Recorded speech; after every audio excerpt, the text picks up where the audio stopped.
What is the most cruel and inventive revenge for cheating on your spouse that you can remember?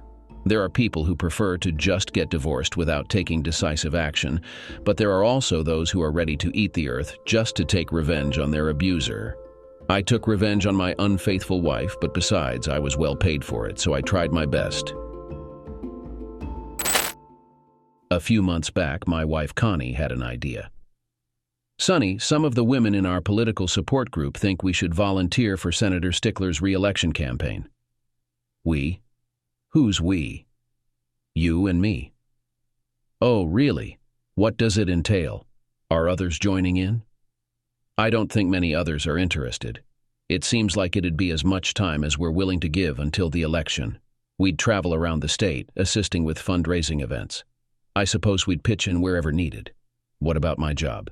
"You've got, 20-some weeks of unused vacation? Take a few months off. I think it'd be exciting." I had to give her credit. This was completely uncharacteristic for us. After 22 years of marriage and both kids off to college, experiencing an empty nest was a whole new ball game. Spontaneity had never been our strong suit, but there was something undeniably enticing about it. Let's gather some additional details. If we're hitting the road, who covers expenses, logistics like that? Will we be responsible for our own meals? Any uniform requirements? Just gather as much intel as you can. The information we received wasn't a deal breaker. It was a bit pricier than I had hoped, but within our budget. Senator Stickler's name had been floated as a potential presidential candidate in 8 or 12 years. Who knows? Perhaps we might even get the opportunity to work on a presidential campaign ourselves. I began working at my job 2 years before Connie and I tied the knot. Vanessa Bromley, who started on the same day as me, was among the other hires. Back then, she went by a different name as she wasn't married yet. However, she's since divorced, and now goes by Bromley. Despite starting off on equal footing, our paths diverged when she went on maternity leave. Following her absence, I found myself receiving promotions and being assigned high-profile projects. For the past 4 years, Vanessa has been reporting to me. She's an incredibly dedicated employee. Although there has never been any inappropriate behavior, when Vanessa and I are alone, she jokingly refers to me as her next ex. She's made it clear that if I ever found myself single again, she wouldn't hesitate to pursue a relationship. Our employer lacks a policy against workplace relationships, as they aim to avoid legal issues they can't fully regulate. Nonetheless, some individuals have been let go for allowing personal relationships to affect their loyalty to the company. Connie harbors some doubts about Vanessa's trustworthiness. You know the saying, keep your friends close and your enemies closer? That's Connie's approach. We've invited Vanessa to numerous block parties, mainly for Connie to observe our interactions closely. Since there haven't been any incidents, it's been easy to behave naturally. My job doesn't involve any travel. Connie used to work as a temporary employee until she got pregnant. Since then, she's been a full-time stay-at-home mom. When the kids were in school, she volunteered there. Recently, she tried going back to temporary work, but she lacks the necessary qualifications for today's job market. So now she and her friends volunteer for various causes. I've never once suspected Connie of having a physical or emotional affair. We completed the required paperwork and successfully passed the background checks. Although he wasn't enthusiastic, my boss approved my time off. Vanessa was appointed as my temporary replacement. "Hey, future ex, I'm stepping into your shoes for the next 10 weeks. Just make sure not to terminate my top employees." I'm a bit more resilient than the previous guy. You might find it hard to readjust when you return. Look at you. If you find yourself overwhelmed, don't hesitate to reach out. It's okay if I'm the only one who knows you're struggling. Ha ha ha ha. I might just do that if things start to get strange. I anticipate some of the guys testing my limits. They'll be skating on thin ice if they do. I'm here to support you, Vanessa. Gotta run. Catch up with you soon. Thanks, future ex. Talk to you later. With minimal ceremony, Connie and I embarked on our first day as campaign volunteers. Among a plethora of college-aged individuals, we were one of 3 older couples. On Wednesday, prior to the fundraising event that evening, we were introduced to the senator.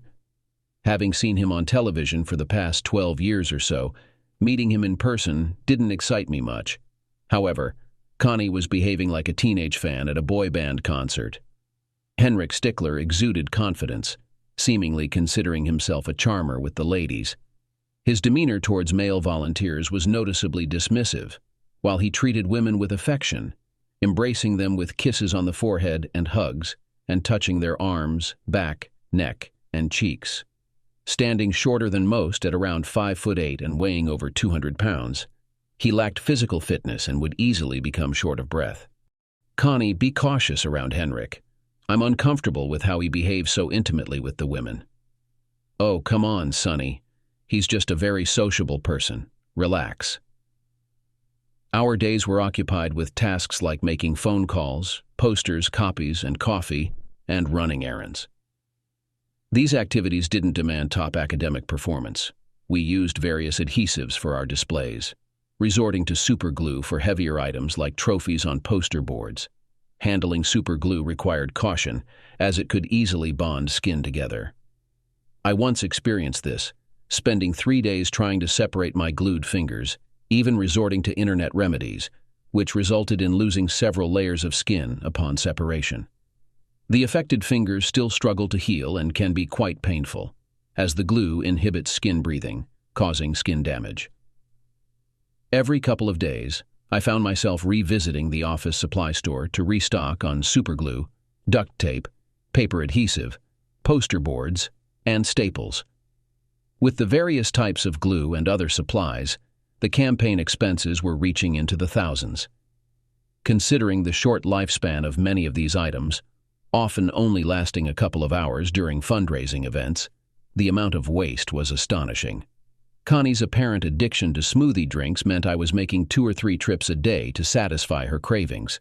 What initially sounded like a fun endeavor for a few months was becoming a mindless waste of time. I'm no more inclined to support Stickler than his opponent. Henrik seemed to be delivering the same speech every chance he got. I have a plan. I'll stick to it, and I'll stick it to Washington. The problem is, he's been in office for 2 terms and all he's done is line his pockets. I doubt he's ever proposed any meaningful legislation. Voting strictly along party lines seems to be his only approach. If his opponent didn't seem equally corrupt, I'd abandon this experiment altogether. Our domestic situation was deteriorating. Due to the long hours and commuting time, our sexual intimacy had practically vanished. Meanwhile, Connie continued to post pictures on her Facebook page from every fundraising event. Repeatedly, the captions read, "Here I am with Senator Stickler." In each photo, his hands were visibly present on her in some way. At the very least, she seemed infatuated. Despite my attempts to rekindle our intimacy, they were thwarted when I expressed concerns about Connie's interactions with Henrik. "Connie, what's come over you? You seem to hang on every word Henrik says like a devoted puppy following him around. Should I be concerned about the 2 of you? I can't believe you. What? Are you feeling threatened by a successful man? Is that what this is about? I admire him. He's wealthy, influential, and prestigious. But let's not forget, he's also married." With that, she stormed off and slammed the bedroom door. If Connie were to quit this campaign, I'd consider doing the same. But suggesting it only led to another heated argument.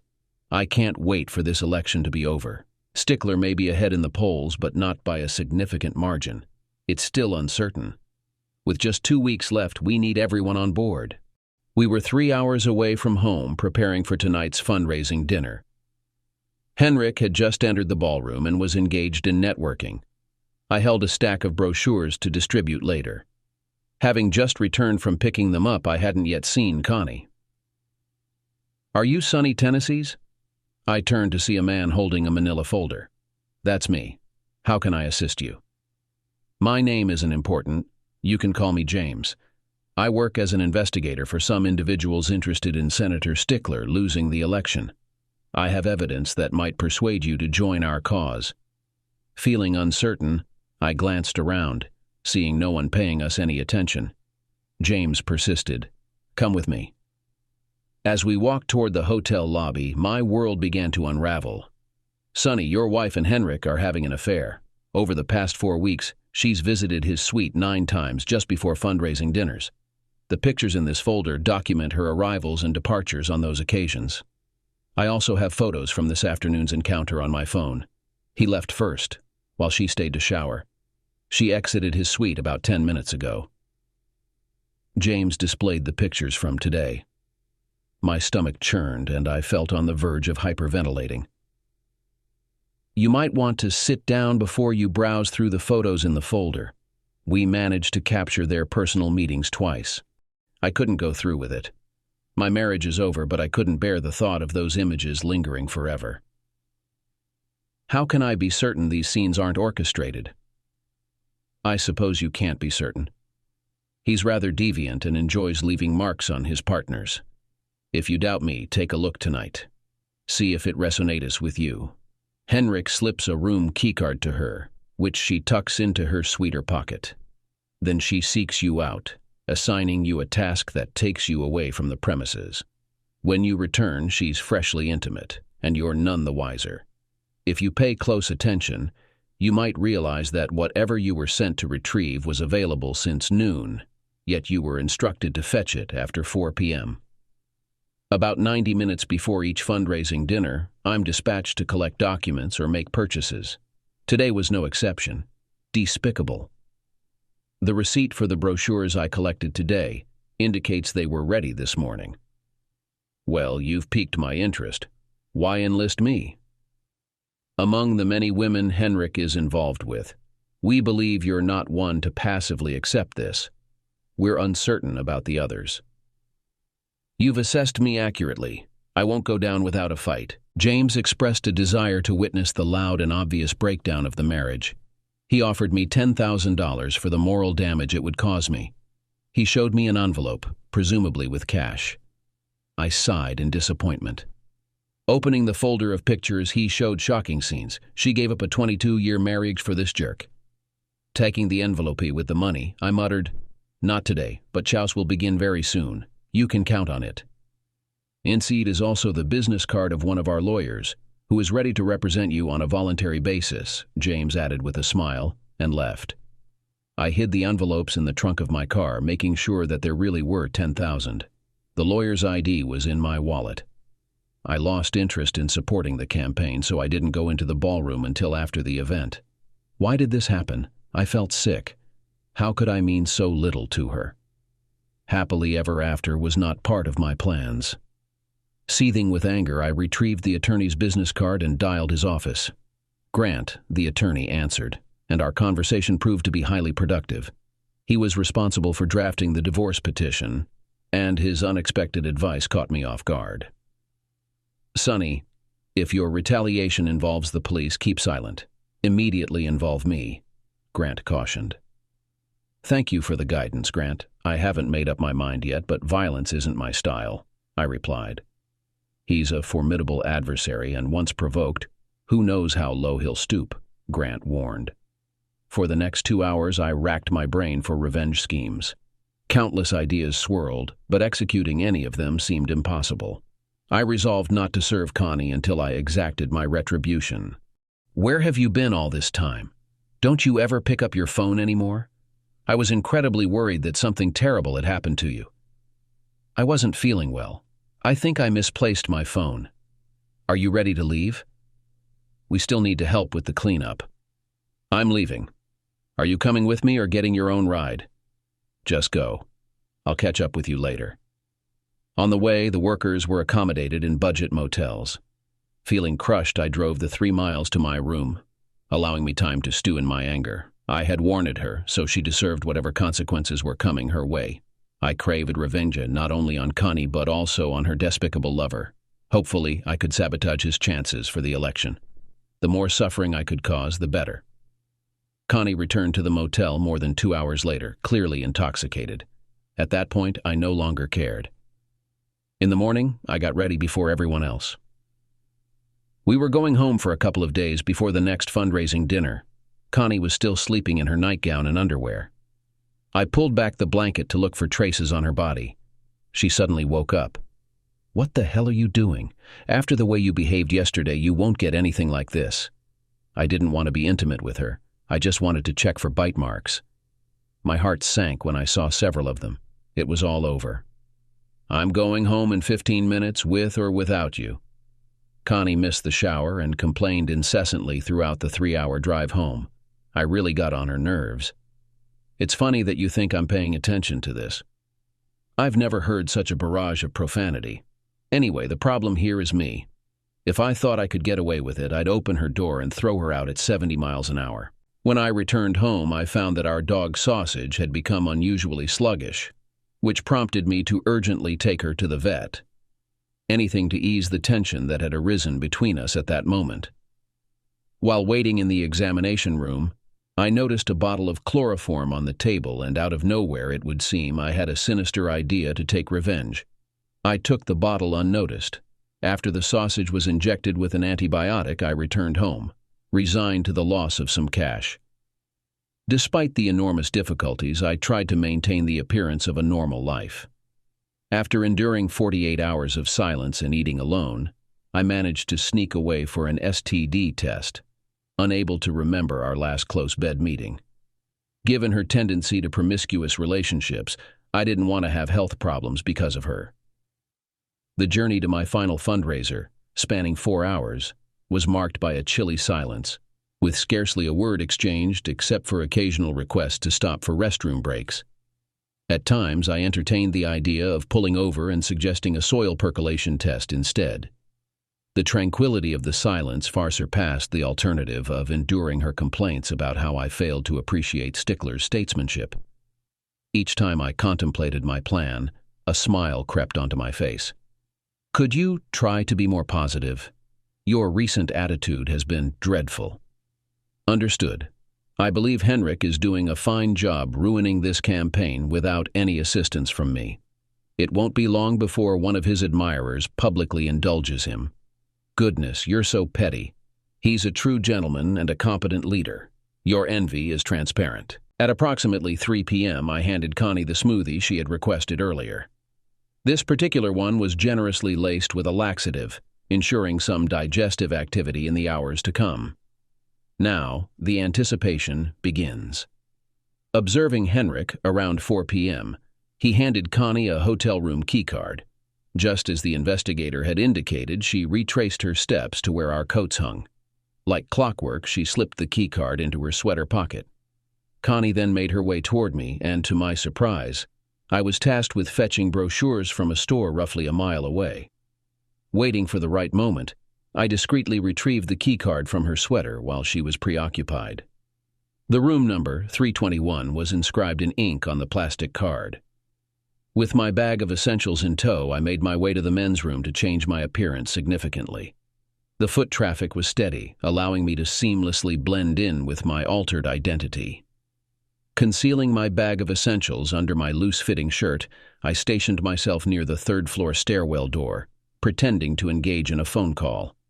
After 10 minutes, the target entered the room. Shortly thereafter, the woman hastily exited the elevator, frantically searching her sweater for the key. She knocked on the door several times before Henrik answered, forcefully pulling her into the room. I gave them a minute to start the party before casually heading to their door. After stopping for a while, I heard my wife's happy screams. It was terrible for my ears. Putting on protective gloves, I inserted the keycard into the slot. When the light turned green on the door, I entered the room noiselessly. It was a suite, and from my vantage point, I could watch the scene unfolding in the bedroom. It wasn't my wife. She was nothing more than a toy for him. How could she sacrifice 22 years of marriage for this? I didn't know, and to be honest, I didn't care. The job is done. I approached her lover from behind to send him to sleep for a while. While I was doing this, he managed to hit me in the ribs, but I still managed to overcome him. Connie, I didn't pay attention to the noise. No, don't stop. More. Henrik collapsed to the floor, and I repeated this maneuver with Connie.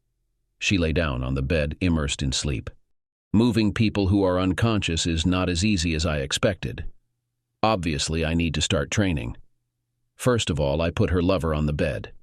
I pushed Connie to the edge of the bed, and she accidentally fell. Oops. After they settled down on the bed, I got down to the main thing. After opening a large bottle of superglue, I started making art. I thought, if my wife likes him so much, then why don't I glue them together? It will only be a plus for them. It was a very long process, but in the end, my wife ended up on top of her lover, and her fifth point was a few centimeters from Hendrix's face. It looked epic, but the coolest thing was that they wouldn't be able to move when they woke up.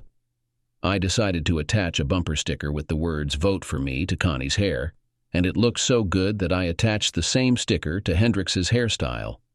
Looking at this sight, I couldn't help but think, damn, why? What have I done to deserve this? Taking a step back, I admired the work of my hands. When I had almost half a bottle of glue left, I used some more glue to strengthen their bond. While I was gathering their clothes in a hotel laundry bag, I stumbled upon Connie's cell phone. Carefully slipping it beneath Henrik, along with the contents of his pockets, I hastened my pace upon hearing faint groans from the bed. I swiftly unlocked the deadbolt to prevent the door from closing, then left the room with Deteriorating, making my way to the loading dock. Across from the dock were the dumpsters belonging to the nearby pizza place, with a garbage truck approaching. I swiftly disposed of the clothes and my supplies into the dumpster just before it was emptied. Witnessing the garbage truck carry away the incriminating evidence was an unexpected relief. On my way back to the men's room, I encountered a pack of reporters and cameramen. "There is a politician in compromising form in room 321. The door's open." A frenzy ensued, with most choosing to dash up the stairs. After returning to the men's room, I shed the covert attire I had worn. Exiting, I left the clothes near a group of homeless individuals, which were promptly claimed. My alibi would be that I discovered them abandoned in the bathroom, with the intention of helping those less fortunate. I texted Connie to inquire about her whereabouts. Shortly after, I dialed her number with the intention of leaving a voicemail. A man answered, saying, "Hello?" I asked, "Is Connie there?" He responded, "Connie who?" I replied, "Connie Tenaces." He asked me to hold on, and I could hear him calling out, "Anybody know a Connie Tenaces?" Then someone began screaming, "No-o!" The man returned to the phone and asked, "Who's asking?" I identified myself, saying, "I'm Sonny Tenaces, her husband." He inquired, "Where are you calling from, Sonny?" I explained, "Connie and I are campaign workers. I'm by the ballroom." He instructed, "Get your butt into room 321, quickly." The phone abruptly lost connection. I ascended the stairs quickly to the third floor. A slight commotion caught my attention near room 321. Upon entering, I found a gathering of at least 12 individuals, capturing images and videos.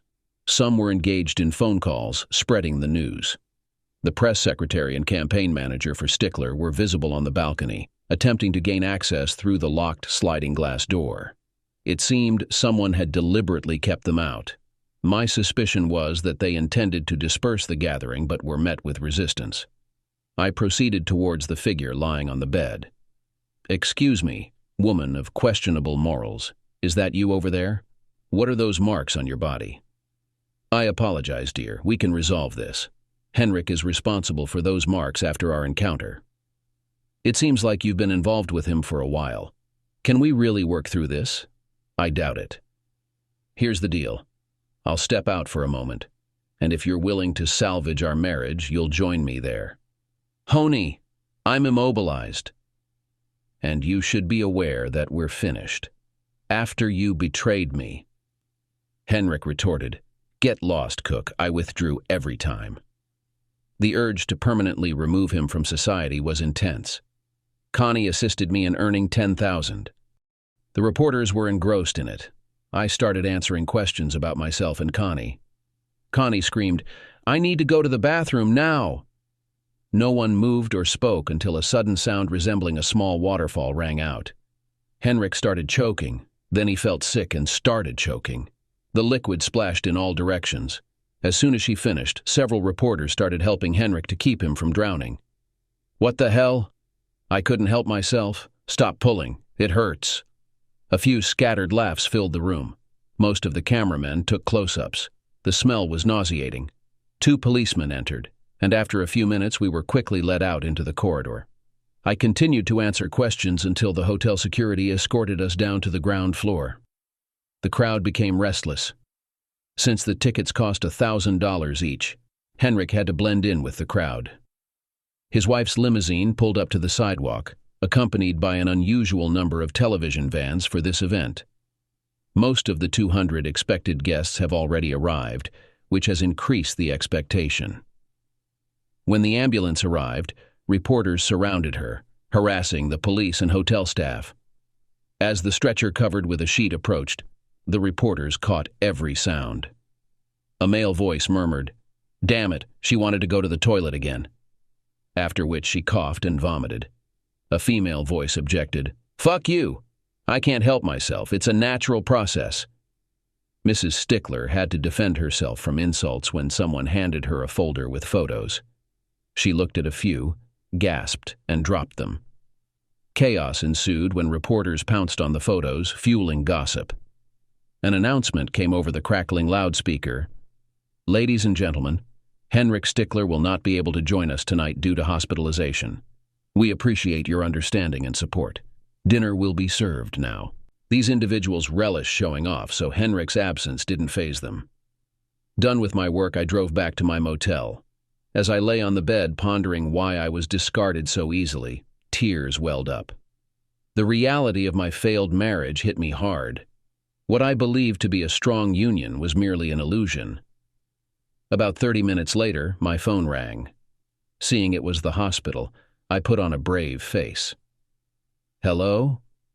Is Mr. Sonny Tanasis available?" "This is him." "Mr. Tanasis, your wife has been admitted to University Hospital. Are you familiar with our location?" "Yes, I am. Why does that matter?" "Don't you want to visit her?" "That unfaithful woman? Can I request to withdraw life support?" "Sir, she's not on life support. We need you to confirm her identity and provide her insurance details." My $10,000 incentive kicked in. "Fine, I'll be there shortly."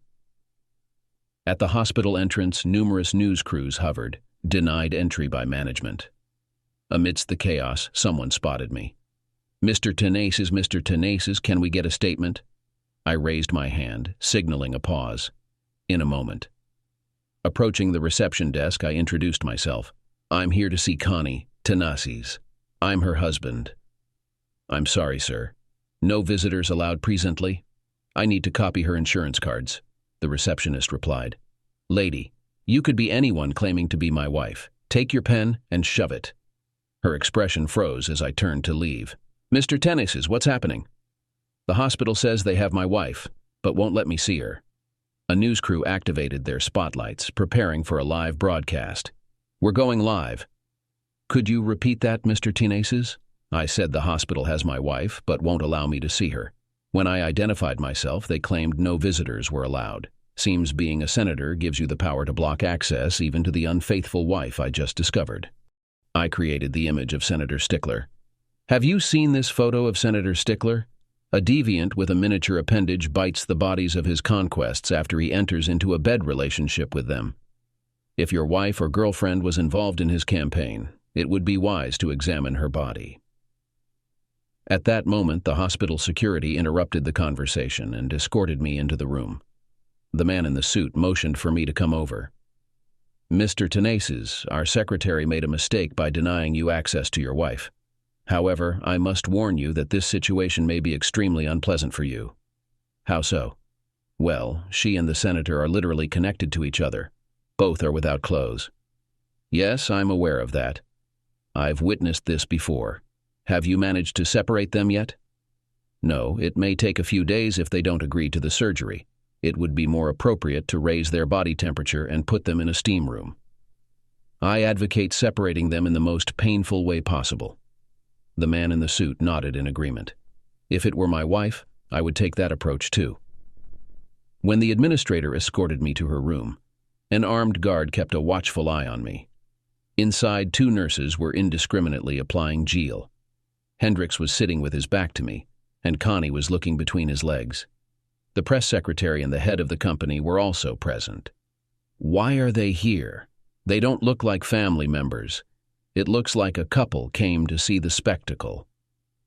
The receptionist motioned for them to leave, and despite the persuasions of the armed guard, they obeyed. "It's nice to see you again, my beloved wife. Judging by the marks on your body, you've been his toy many times." "Darling, you are welcome. I'll fix it." "I loved you more than anything in the world, Connie. Was it worth it? A few fleeting meetings with this inadequate jerk in exchange for 22 years of marriage? The numbers don't add up for me. I'm leaving and filing for divorce." "No, don't leave me. I need you." I pointed at the man in the suit. "That's her. I will provide my insurance details at the front desk." After settling everything with the admissions officer, I returned to talk to reporters. There were his friends in the senator's room. "I guess I'm not used to Washington-style gatherings. Let's hope that the wives of the press secretary and the campaign manager are lenient." The man in the suit followed me and quickly intervened. "They shouldn't have been allowed in there. Nothing untoward happened." As the interview continued, he was interrupted by a police officer. "Sonny Tanasis, you have the right to remain silent." The fact that I decided not to answer any questions only made them angry. I made my only call to Grant. He advised me to respond with silence, which I managed to do successfully. 10 minutes after he arrived, I was on my way to my motel room. I packed our things and checked out. I called Grant and asked him to start the divorce procedure. He assured me that his processing server would wait until Connie found a place on her own. During my 4-hour drive, Vanessa called, disrupting my thoughts. "Hey, old flame. Just caught your brief moment of fame on the news. Want to chat?" "Yeah, I could use the distraction. Otherwise, I might drift off the road with my thoughts. How's work?" "Fantastic. We've been brainstorming how to break the news to you gently." Chuckling. "You're kidding, right? By the way, did you see the clip of her embarrassing him?" "Oh yeah, they keep replaying it. It's pretty amusing. They've managed to keep it PG rated despite the suggestive content. Her joke about the transplant is classic. They've played that too many times. How do I bounce back from this?" "You don't. You whisk me away and we live happily ever after. I'll do my best to drag you along." That sounds incredibly tempting. It needs to be more than just tempting. When are you getting back in town? Probably after midnight. Well, there's a 2 a.m. flight to Vegas. I'll meet you at the airport. I hesitated for a moment. See you there. Yes. You're going to love the next few days. We talked for an hour until she had to pack and head to the airport. I could handle my calls just as easily from Vegas. Any paperwork could wait a few days. While waiting for Vanessa at the airport, I found the infamous picture online and posted it on Connie's Facebook page with the caption, "Here I am with Senator Stickler." I've never seen Vanessa dress so provocatively before. She usually keeps herself professional at work, but now her outfit leaves no room for imagination. "Since you're looking at me like that, I assume you approve of it?" "Yes, there is potential in this. You're wearing a beautiful thin skirt. I'm not used to the wind blowing so hard on my cheeks. I'll do my best to keep you warm. You're feeling better. I'll try my best too. You should see the senator's picture. Here, take a look. Can you believe how small his instrument is? Cute is one word. If he had kept them facing the wall, no one would have known. But back to your situation. Patience, my dear. Did you manage to find us a place to stay for the night? You underestimate me. I arranged an Uber ride and VIP check-in at the hotel. Start the countdown. Your new love life will begin in less than 3 hours. After we checked into the hotel, the next 36 hours of my life passed like a fairy tale. I've lost count of how many times I've had fun with her. I didn't even notice how we had already boarded the return flight. It was amazing. We said our goodbyes at the airport, making plans to meet up for dinner later. Throughout my absence, I hadn't turned on my phone at all. Upon finally checking it, I found numerous missed calls and texts from my 2 worried children. It was late, but I made sure to call them back promptly. They had every right to be upset with me for being out of touch. After addressing their concerns, I informed them of what I knew about their mother's infidelity and current situation. Additionally, many of our friends had reached out with messages aimed at lifting my spirits and offering support. One peculiar call came from a woman claiming to be a campaign worker. Initially, I thought it might have been one of the students. I returned her call the next morning. "Hello? Hi, this is Sunny Tennessee's. You left me a message. Thank you for getting back to me. I have an issue and was hoping you could provide some guidance." "Sure, go ahead. I'm not sure if I can assist, but I'll do my best." "My boyfriend and I have been working alongside you and Connie. I've noticed he has bite marks on his buttocks. I want to expose the senator. Can you help me?" Stickler passionately expresses his views on religious morality, showing little tolerance for alternative lifestyles. This could be his downfall. I handed over the business card I had for the lawyer. "Give this number a call and ask for James. Drop a hint to James that some financial assistance would be greatly appreciated." "Thank you, Sonny." The press conference and its immediate aftermath were thrilling to witness. Stickler's 2-point lead in the polls had now turned into a 5-point deficit just a week before the elections. His opponent's latest advertisements were merciless. Someone wants to challenge Washington, but with his feeble efforts, Washington might not even notice. On Monday evening, the hospital called. "Dear, I'm in my room now. Can you come in and talk to me? I don't want a divorce." What should I say? Should I bring the children? I have no intention of making peace. "I'm sorry, Connie. I have a dinner date with my fiancé. Get well soon. I will inform the children about you." "What did you just say?" "We're still married." "I said I would inform the children about you. Maybe we'll talk later." "Honey, don't you dare hang up on me." When I hit the end button, I called my future wife. Vanessa picked up the phone. "How is my future fiancé doing today? Would you like to have a drink together at night?" "Of course, come in." I went in to tell her the important news, but she decided to ask me first before I could speak. "What happened today?" "I quit. I hope you get my job on a permanent basis." "What did you do? Why?" "I can't treat you like a subordinate. I need a break. In addition, it will allow us to understand whether we are really made for each other." In the morning, when Vanessa left for work, I felt vulnerable, smiling outwardly but raw inside. I had recently signed up for a new phone and was updating the kids about what was happening. The remaining fundraising dinners had been canceled, and we hadn't heard from Senator Stickler since the fiasco on Friday night. Despite the incredible intimacy we shared, Vanessa and I both knew that we needed to slow things down if we wanted this relationship to work. We were fooling ourselves. Neither of us could bear to go more than a day without seeing each other. Who cares if it doesn't last? Our connection felt like a wildfire burning beyond control. Both children visited their mother at the hospital, where medical intervention required Henrik's anus and penis to be incised for tube insertion. Connie informed them that her nipples were too sensitive to be exposed to air or water, which somewhat pleased me, as I inferred Henrik must be experiencing even greater discomfort given the extensive application of adhesive to his private parts. Upon Connie's return home from the hospital, she discovered that I had already relocated my belongings to Vanessa's residence. It didn't take long for Connie to realize my whereabouts, as our children informed me of her frantic attempts to reach me. After Connie was released, my children convinced me to listen to her. I reluctantly went to her house, guided solely by the interests of my children. I rang the doorbell. "Darling, this is your home. You can come in," she said. "I don't want to come in. If you want to talk to me, you'll have to join me on the porch." Everything wasn't going according to Connie's plan. A pleasant aroma wafted from the kitchen. I was determined not to fall into the trap of reconciliation. She had a scarf on her head, a healing cream on her cheeks, and a bathrobe from her clothes. I silently wished her discomfort, even though it couldn't compare to the pain in my heart. "Honey, please. I promise to behave myself," she pleaded. "I'm giving you 10 seconds to come out here, or I'm leaving." Connie tried to hug and kiss me, but I pushed her away when I saw the suffering in her eyes. We were sitting on the porch steps a few feet apart. "I don't want a divorce, honey. It will take time, but we will be able to solve it. We've been together for 25 years, including our courtship," she said. "So what? You didn't hesitate to give it all up.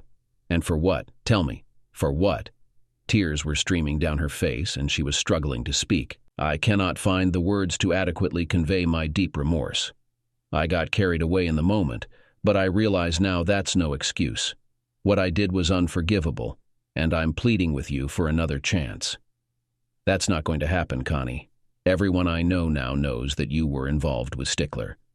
They understand that I meant nothing to you. I won't subject myself to their sympathy or mockery. I plan to be with Vanessa, possibly even marry her. Just so you're aware, we've been intimate constantly since you got involved with Stickler. It's the first time I've strayed from my marriage vows. I suspect you and Stickler have been having an affair for years. Now the kids see me as the villain. We could have resolved this. You can believe whatever you want, Connie. Our relationship meant nothing to you. I don't feel any guilt. I was the one cast aside, not you. I'll take you to court. This is unjust. Let Vanessa know I despise her. Vanessa couldn't care less about your opinion. She's found the man of her dreams now. I'm starting to enjoy feeling valued. I may not be wealthy or influential, but I have someone who loves me.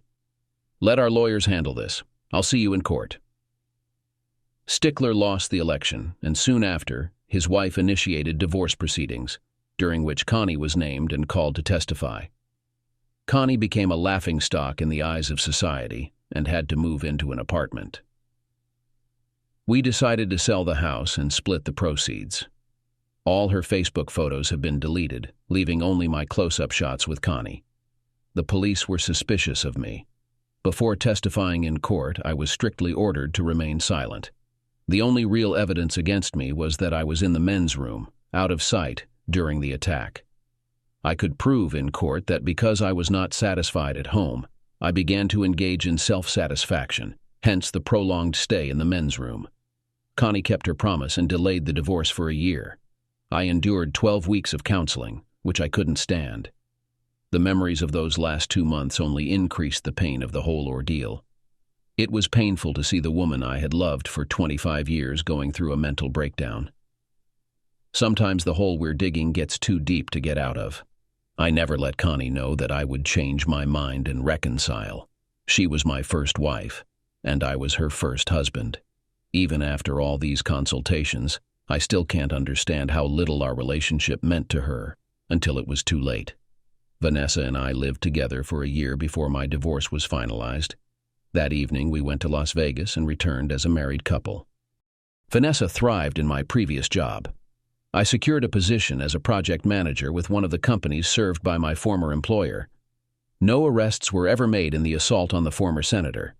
An unmarked envelope arrived about 2 years after the election containing an erectile dysfunction report for a person named H. Stickler. Unfortunately, it seems he has been unable to engage in sexual activity since the attack. The pain in his genitals immediately dampens any arousal he experiences. The prognosis was grim. Various potential solutions had been attempted, but none had succeeded.